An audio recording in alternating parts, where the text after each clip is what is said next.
Warning: this video contains details of real crime cases. Watch with caution. If you're a fan of true crime investigations and want to follow more stories like this, subscribe to the channel and turn on notifications so you don't miss any case. In the tranquil town of Silver Creek, California, a shocking crime shattered the community's peace and exposed the dark underbelly of a seemingly perfect religious family. On June 16, 2019, Pastor Greg Carter, a prominent religious figure and community leader, was found dead in his own home, victim of a brutal shooting. The case quickly captured national attention, not only due to the victim's status, but also because of the prime suspect, his wife, Melanie Brooks. Melanie Brooks wasn't just any ordinary spouse. She was a respected federal deputy, a spiritual leader in her own right, and half of what many considered Silver Creek's power couple. Together with Greg, she had built a megachurch that drew thousands of followers each week. Their family life seemed equally impressive. The couple had adopted dozens of underprivileged children, creating a large, loving family that was the envy of the community. As news of Greg's death spread, initial reports suggested a robbery gone wrong. The pastor had been ambushed in his garage after returning from a long day of religious commitments. However, as investigators delved deeper into the case, a more sinister narrative began to emerge. What at first appeared to be a tragic act of random violence soon unraveled into an intricate web of manipulation, betrayal, and premeditated murder. The investigation quickly focused on Melanie Brooks.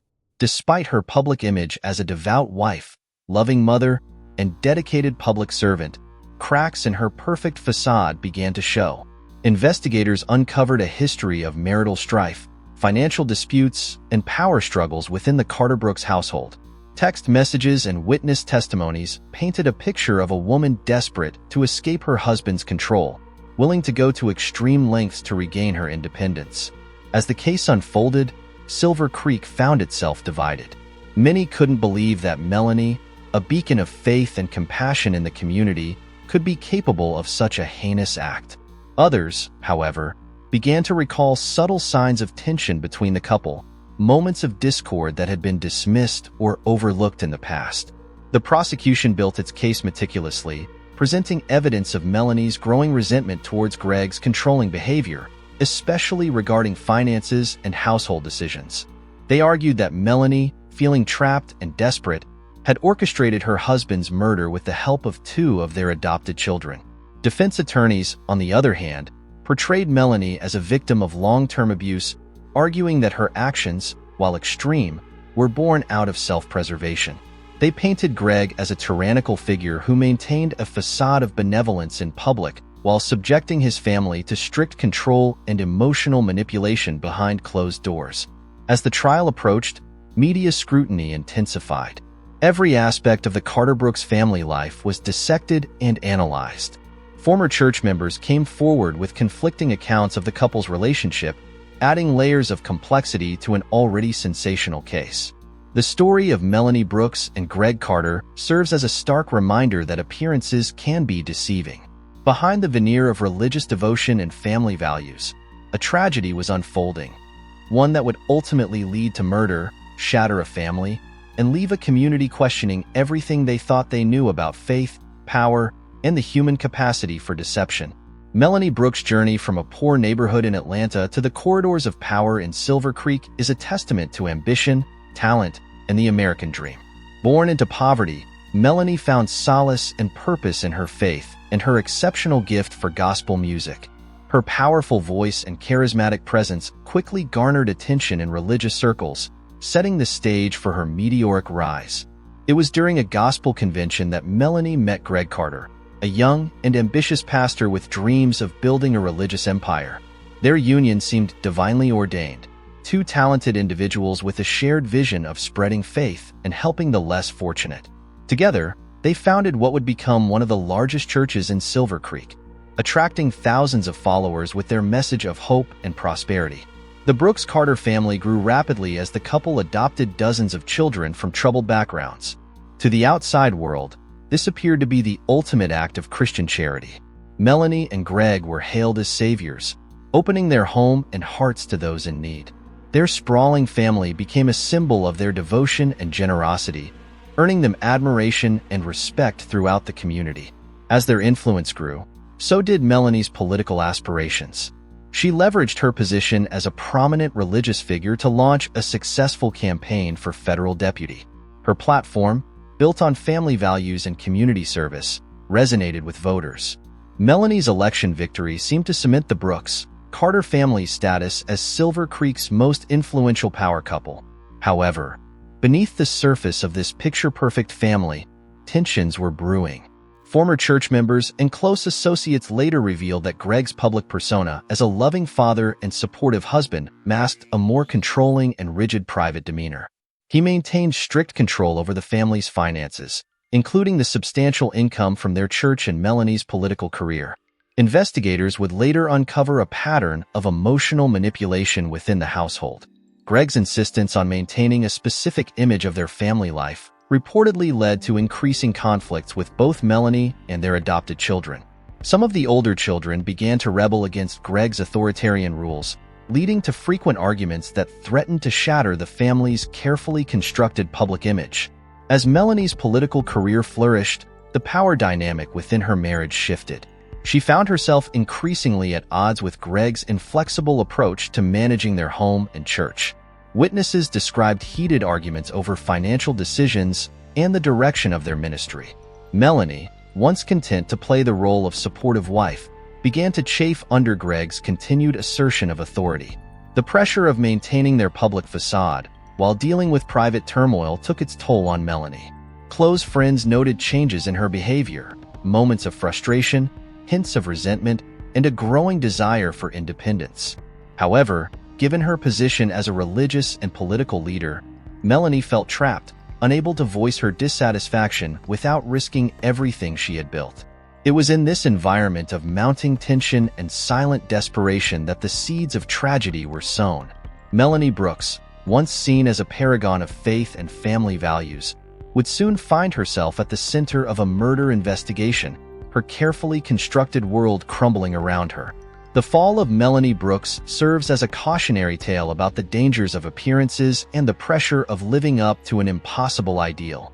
It raises questions about the nature of power, the complexities of family dynamics, and the lengths to which a person might go when feeling cornered and desperate. As the Brooks Carter family's public image reached its zenith, the cracks in their private life began to widen. The pressure of maintaining their status as Silver Creek's exemplary family took its toll, particularly on Melanie Brooks. Behind closed doors, the home that was meant to be a haven for dozens of adopted children became a pressure cooker of tension and resentment. Investigators later uncovered a series of disturbing incidents that painted a picture of a household in turmoil. Testimonies from household staff and older adopted children revealed that Greg's controlling behavior had escalated over time.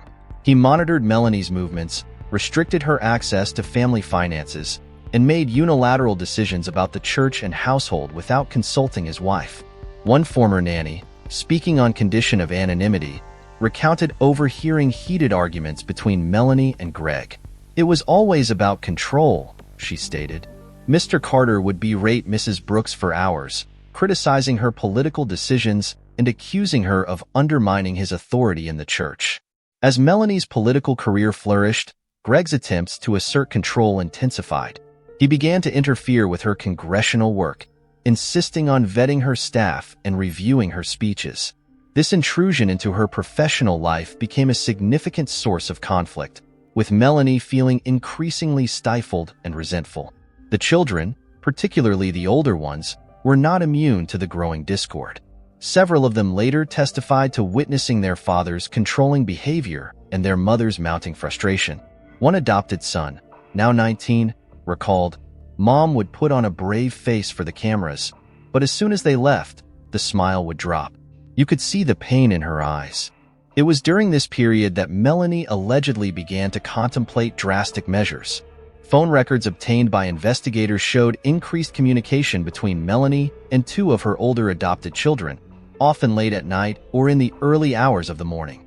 The content of these messages, later revealed in court, suggested that Melanie was exploring ways to free herself from Greg's control. Perhaps most chilling were the discoveries made by the household staff. A maid reported finding empty bottles of various chemicals hidden in Melanie's private bathroom. When questioned by police, she recalled, "I thought it was strange, but Mrs. Brooks said they were for a science project one of the kids was doing. I never imagined." These science projects were later revealed to be failed attempts at poisoning Greg. Toxicology reports showed trace amounts of various substances in Greg's system in the months leading up to his death, though none in lethal doses. This evidence suggested that Melanie had been trying to slowly poison her husband, a plan that ultimately proved unsuccessful. As the pressure mounted, Melanie's behavior became increasingly erratic. Church members noted her absence from services, and her political staff reported frequent mood swings and unexplained absences. Yet, to the outside world, the Brooks-Carter family continued to project an image of unity and devotion. The tension reached a breaking point in the spring of 2019. Surveillance footage from a local pharmacy showed Melanie purchasing several over-the-counter medications known to be dangerous in large doses. It was clear that her plans were escalating, driven by a desperate need to escape what she perceived as an intolerable situation. Little did the community know that behind the smiling family photos and inspirational social media posts, a plan was forming, one that would shock Silver Creek to its core and forever change the legacy of Melanie Brooks and Greg Carter. On the evening of June 16, 2019, the facade of the Brooks-Carter family finally shattered in a hail of gunfire. The events of that fateful night would forever alter the landscape of Silver Creek and send shockwaves through the community. Greg Carter had spent the day attending to his pastoral duties, concluding with a late-night counseling session at the church. Security footage showed him leaving the church premises at 11:42 p.m., his silver SUV pulling out of the parking lot and heading in the direction of his home. This would be the last time Greg Carter was seen alive by anyone outside his immediate family.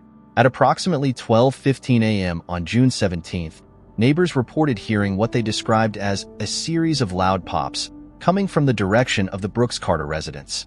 Initially dismissed as fireworks or car backfire, these sounds would later be identified as gunshots. According to the prosecution's timeline, reconstructed through a combination of security footage, cell phone records, and witness testimonies, Melanie Brooks and two of her older adopted sons, James, 19, and Michael, 18, were waiting for Greg when he arrived home. The garage, typically left open for Greg's late-night returns, was unusually closed that night. As Greg stepped out of his vehicle, prosecutors alleged that James and Michael, hiding in the shadows of the garage, ambushed him. Forensic evidence suggested that Greg was shot multiple times at close range, with the fatal shot striking him in the chest. The murder weapon, later identified as a 9mm handgun registered to Melanie Brooks, was found hidden in Michael's bedroom during the subsequent police search. Melanie's role in the actual shooting remained a point of contention throughout the trial. While she wasn't alleged to have fired the weapon herself, prosecutors argued that she was present in the garage during the attack, orchestrating the ambush and ensuring its completion. In the immediate aftermath of the shooting, neighbors reported seeing lights flicking on and off in the Brooks-Carter home and hearing what one described as frantic movement. However, no one called the police that night, a fact that would later be scrutinized during the investigation. It wasn't until 7:30 a.m. the next morning that authorities were alerted to the situation. The call came from Melanie herself, her voice reportedly calm and controlled as she informed the 911 operator that she had found her husband unresponsive in the garage. First responders arrived on the scene at 7:43 a.m. to find Greg Carter's body, already cold, lying in a pool of dried blood on the garage floor. Initial police reports noted Melanie's composed demeanor, which investigators found unusual. One officer's body cam footage captured her calmly directing younger children away from the crime scene, her voice steady as she assured them, "Everything will be all right. Daddy's with God now." As news of the pastor's death spread through Silver Creek, shock and disbelief rippled through the community. Church members gathered outside the family home, holding impromptu prayer vigils. Local news crews descended on the scene, their cameras capturing the surreal image of grieving parishioners juxtaposed against the backdrop of crime scene tape and police vehicles. In the days that followed, as investigators dug deeper into the case, the carefully constructed image of the Brooks-Carter family began to unravel. What had initially appeared to be a tragic home invasion was about to be exposed as something far more sinister. forever changing the narrative of Silver Creek's most prominent family. In the wake of Greg Carter's murder, the Silver Creek Police Department launched what would become one of the most high-profile investigations in the town's history. Led by veteran detective Sarah Lawson, the investigative team began the painstaking process of unraveling the events that led to the pastor's death. Initially, the case appeared straightforward. The crime scene suggested a robbery gone wrong. A prominent figure attacked in his own home, valuable items missing from the house. However, as Detective Lawson and her team delved deeper, inconsistencies began to emerge that pointed to a more complex narrative. The first red flag came during the initial interviews with Melanie Brooks. Observers noted her unusually calm demeanor, a stark contrast to the expected behavior of a grieving widow. Officer Mark Thompson, one of the first responders, later testified, Mrs. Brooks seemed more concerned with managing the situation than mourning her husband. It was unsettling. Forensic analysis of the crime scene yielded crucial evidence. The lack of forced entry suggested that Greg's attacker was someone familiar with the house and its security system. More tellingly, DNA evidence collected from the murder weapon matched two profiles: Melanie's, which was expected given her ownership of the gun, and that of her adopted son, Michael. The investigation took a dramatic turn when detectives uncovered a series of text messages between Melanie and her older adopted sons, James and Michael. These messages, sent in the weeks leading up to Greg's murder, contained coded language that prosecutors would later argue was planning for the crime. One particularly damning message from Melanie read, "Remember, freedom comes at a price. Are you willing to pay it?" Financial records provided another piece of the puzzle. Investigators discovered that Melanie had recently opened a secret bank account and had been gradually transferring funds into it. This account, unknown to Greg, contained a significant sum that could have financed a new life away from Silver Creek. As the investigation progressed, detectives interviewed numerous church members, family friends, and the Brooks Carter children. A pattern emerged of long-standing tensions within the family, carefully hidden from public view. Several of the younger children spoke of their father's strict disciplinary methods and their mother's growing resentment. Perhaps the most shocking revelation came from Lisa, one of the older adopted daughters. In a tearful interview, she revealed years of emotional manipulation within the household. "Mom always said we had to protect the family image at all costs," Lisa told investigators. But behind closed doors, it was like living in a pressure cooker. The case took on new dimensions as the media caught wind of these developments.